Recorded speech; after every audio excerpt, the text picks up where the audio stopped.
এই first time আমি আর আমার বর দুজনে গেলাম সবার জন্য শপিং করতে। টুকিটাকি তো আমরা দুজন একসাথে কিনতে যাই, কিন্তু সবার জন্য একসাথে জামা কাপড় এই ফার্স্ট টাইমই গেলাম। তো আজকে আমরা আসছি উইন্টার স্পেশাল শপিং করতে, মানে সবার জন্য ঠান্ডার কিছু ড্রেস কিনতে। এটাতেও আবার কথা আছে, আমি মার্কেটে আসার আগে কিন্তু সবাইকে জিজ্ঞেস করেছিলাম কার কি লাগবে, কিন্তু সবাই বলছে কারো ঠান্ডার জামা কাপড় লাগবে, কারো আবার অন্য কিছু লাগবে। তাই আমাদের অনেক জায়গা ঘুরতে হয়েছে জিনিসগুলো কেনাকাটার জন্য। তো প্রথমে আমরা কিন্তু গিয়েছিলাম আমাদের বাড়ির সামনে এম বাজারে। তো ওখান থেকে আমরা চলে এসেছি শিলিগুড়ি সবচেয়ে বড় হোলসেলার মার্কেট গৌরীশঙ্কর মার্কেটে। তো প্রথমে কিন্তু আমরা পুরো মার্কেটটা কিন্তু আগে ভালো করে ঘুরে নিয়েছিলাম, তারপরে সিলেক্ট করেছিলাম কার জন্য কি নেব।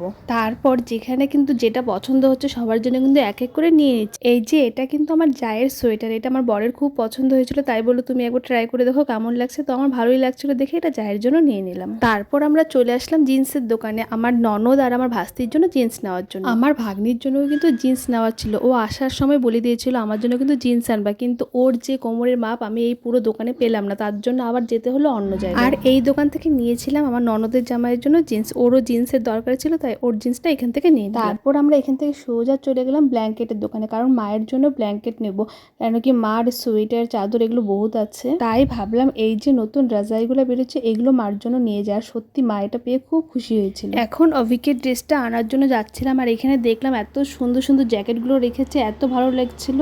তার জন্য বাবুর জন্য আর আমার হাজবেন্ডের জন্য এই জ্যাকেট একটা একটা করে নিয়ে নিলাম। তারপর আমরা চলে আসলাম অভিক আর ভাগ্নির জন্য ড্রেসটা কিনতে। তখন ভাগ্নির যে কোমরের মাপ সেটা বাচ্চাদের দোকান ছাড়া ওর কোমরের মাপে জিন্সটা পাবো না, তার জন্য এখান থেকে ভাগ্নির জন্য জিন্স নিয়ে নিলাম আর অভিকের জন্য একটা জ্যাকেট নিয়ে নিলাম। সব শেষে চলে আসলাম আমার জন্য ড্রেস কিনতে। তো আমি যে কি নেবো এটা আমি সিলেক্টই করতে পারছিলাম না, তো আমার বরই আমাকে সিলেক্ট করে দিয়েছে। আমাকে বললো যে জ্যাকেট নাও, এই জ্যাকেটগুলো আমার নেই যেহেতু সেহেতু এটাই নাও।